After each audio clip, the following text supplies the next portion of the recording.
नाशिक हे उत्तर महाराष्ट्रातलं प्रमुख शहर, मात्र हेच नाशिक आता पॉलिटिकल हॉटस्पॉट बनलंय। महायुतीच्या तिन्ही पक्षांकडून नाशिकमध्ये पक्ष संघटना बळकट करण्यासाठी कार्यक्रमांचा सिलसिला सुरू आहे आणि यामधनच आगामी निवडणुकीसाठी महायुतीच्या तिन्ही पक्षांनी कंबर कसली आहे।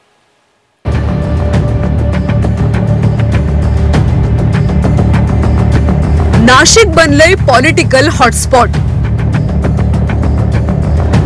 महायुतीच्या नेत्यांच्या कार्यक्रमांचा सिलसिला। आगामी निवडणुकांसाठी महायुतीची तयारी।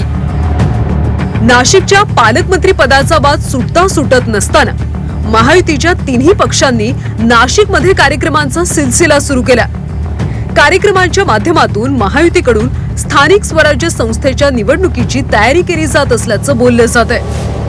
उपमुख्यमंत्री एकनाथ शिंदेंनी आभार दौऱ्याच्या माध्यमातून जोरदार शक्ती प्रदर्शन केलं। यावेळी आगामी निवडणुकांमध्ये पुन्हा निवडून देण्याचं आवाहन त्यांनी केलं।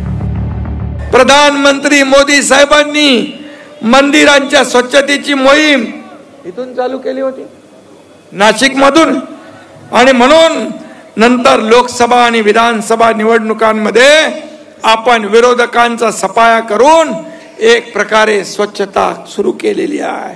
आणि म्हणून येणाऱ्या स्थानिक स्वराज्य संस्थांमध्ये देखील आपल्याला अशी स्वच्छता मोहीम सुरू ठेवायची आहे। एकनाथ शिंदे पाठोपाठ भाजपनं सदस्यता नोंदणीच्या माध्यमातून कार्यकर्त्यांना आगामी निवडणुकीसाठी तयारीला लागण्याच्या सूचना केल्या।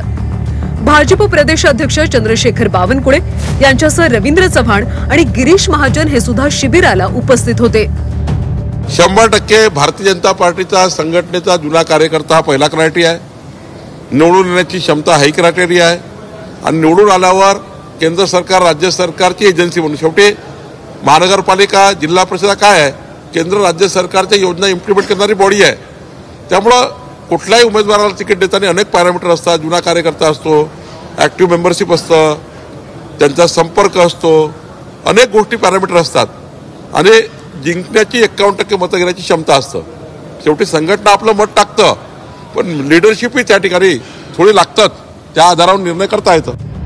महायुतीच्या दोन्ही नेत्यांनी हजेरी लावल्यानंतर नाशिकमध्ये राष्ट्रवादीने सुद्धा विविध विकास कामांच्या उद्घाटन कार्यक्रमाचं आयोजन केलं। यासाठी उपमुख्यमंत्री अजित पवारांनी हजेरी लावत राष्ट्रवादी कसं काम करतंय याचा पाढाच वाचून दाखवला।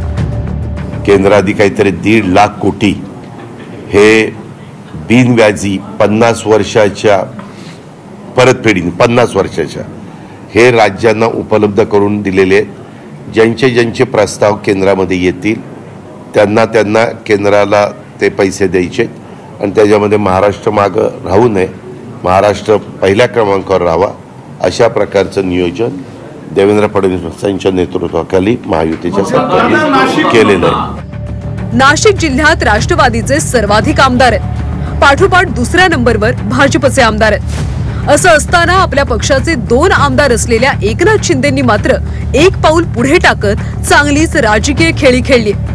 त्यामुळे नाशिक मधल्या कार्यक्रमांवरून महायुतीतल्या पक्षांची एकमेकांची स्पर्धा सुरू असल्याचं दिसून येतंय।